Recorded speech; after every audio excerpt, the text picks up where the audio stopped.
네, 절대 전략입니다. 오늘 장에서는 여러분들이 놓치신 부분들은 없는지 이 시간에 다시 한번 리뷰를 해보면서 또 앞으로의 증시 알아보는 프리뷰해보는 시간이죠. 함께해 주실 분은 대신증권의 이경민 연구원 연결하겠습니다. 안녕하세요. 예, 안녕하십니까. 네, 오늘 시장을 한마디로 좀 표현을 해주신다면요? 순환매가 계속적으로 전개되면서 최근 반등을 강하게 했던 반도체라든지 자동차 업종은 약세 반전했지만 인터넷, 이체전지 업종이 강세를 보이면서 코스피가 하락 마감했음에도 불구하고 낙폭은 제한적이었다라고 말씀드릴 수 있을 것 같습니다. 오늘 후반에 유가증권 시장이 좀 힘이 빠졌잖아요. 이 부분은 대세는 지장이 없다, 괜찮다라고 보세요? 대세, 그러니까 투자 시기를 어떻게 보는지에 따라서 좀 다를 수는 있겠는데요. 좀 긴 호흡에서 올해 연말이나 내년 상반기까지 본다면은 큰 대세 흐름, 추세적인 상승 흐름은 이어질 수 있다라고 생각을 하지만 단기적으로 한두 달 정도의 투자 시기를 보신 분들한테는 조금은 경계해야 될 변동성 확대 가능성이 높아지고 있다라고 말씀드릴 수 있겠습니다. 네, 오늘 장에서 시장에 영향을 미친 부분이라든지 체크 포인트로 볼 만한 내용들 어떤 게 있을까요? 네, 일단 미국 2, 4분기 GDP 성장률 숫자가 주는 공포가 있었습니다. 맞아요. 미국 2, 4분기 GDP 성장률은 마이너스 32.9%인데요. 그런데 여기서 생각해 보실 부분은 미국은 독특하게 전 분기 대비 변화율을 연율화 합니다.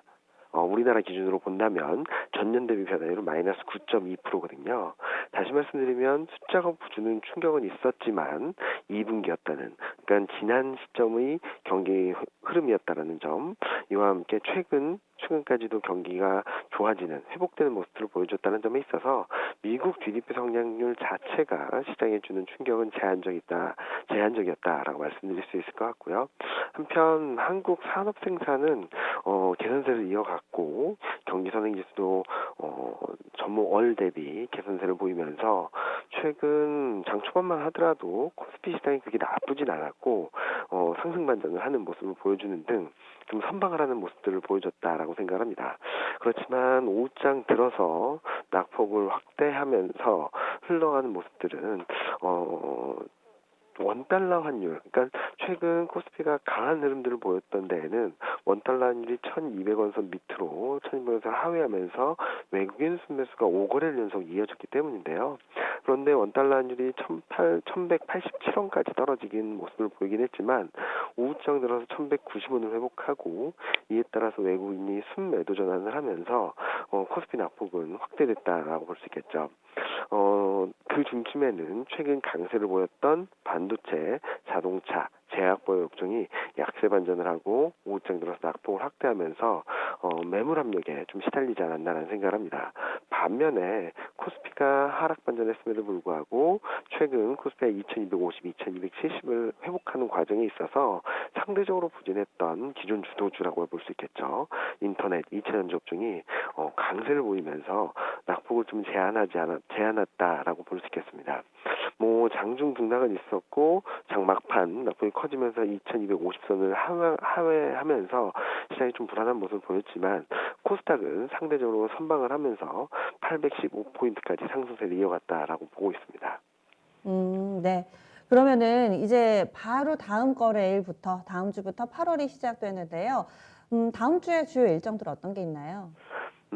다음 주부터 이제 7월 경제 지표들을 확인하는 시점이거든요. 음, 7월 경제 지표를 확인하는 게 왜 중요하냐면은 코로나19, 특히 미국 같은 경우는 코로나19가 폭발적인 증가세를 다시 보여줬던 시점이 6월 말 7월 초부터 있었고 최근까지도 미국 코로나19 확진자 수는 1일 6만 명을 넘어서고 있습니다.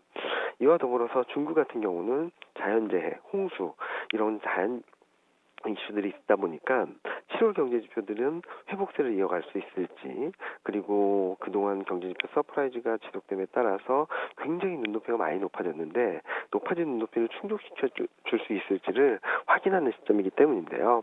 따라서 3일에는 미국 7월 ISM 제조업 지수, 그리고 중국 7월 차이신 제조업 PMI 같은 지표들이 예정돼 있습니다. ISM 제조업 지수는 6월 중순부터 확산된 코로나19의 여파로 기업 심리가 좀 약화될 가능성이 있고 예상보다 부진한 경우가 나타난다면 시장 경기 회복 속도에 대한 논란이 커질 수 있다라는 점들을 생각을 해보시면 될 것 같고요. 중국 7월 차이신지로 PMI 같은 경우는 인프라 투자 정책 효과는 기대될 수 있겠지만 최근 뭐 홍수라든지 댐에 대한 범람 우려감들이 얼만큼 심리에 영향을 미치는지를 좀 보셔야 될 것 같습니다. 그리고 8월 7일에는 미국 7월 고용지표와 중국 7월 수출입 지표가 발표될 예정인데요. 최근 주간 실업수당 청구 건수를 보면 2주 연속 증가하는 모습을 보였습니다.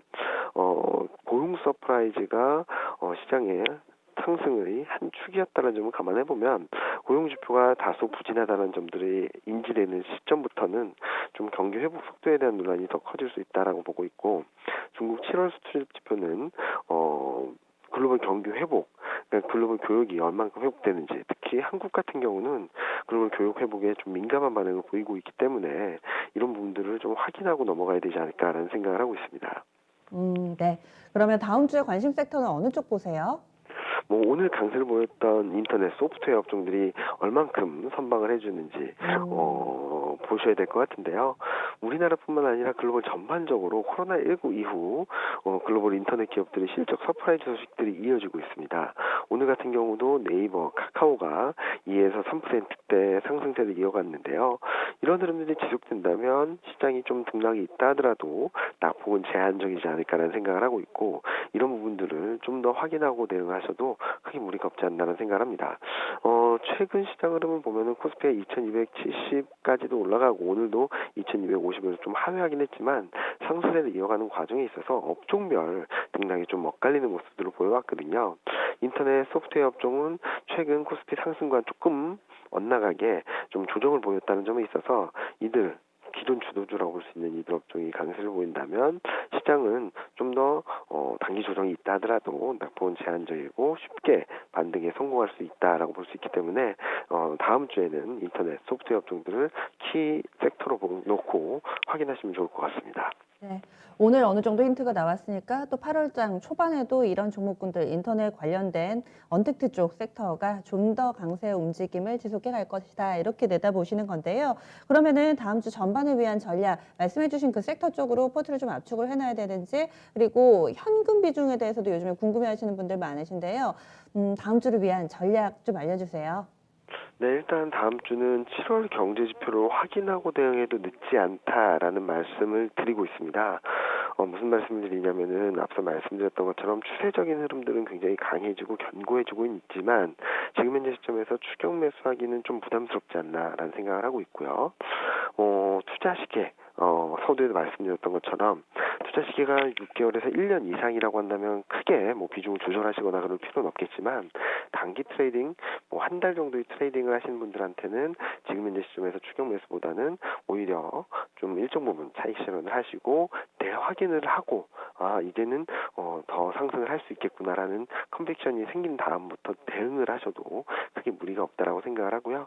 지금 중장기 투자 하시는 분들은 크게 문제가 없는 상황이긴 한데 단기적으로 투자하시는 분들, 그러니까 1개월 이하의 1개월보다 짧은 투자 시기를 갖고 계신 분들은 지금부터는 좀 조심하자라는 말씀을 드리고 있습니다. 알겠습니다. 오늘 말씀 기억할게요. 고맙습니다. 예, 감사합니다. 네.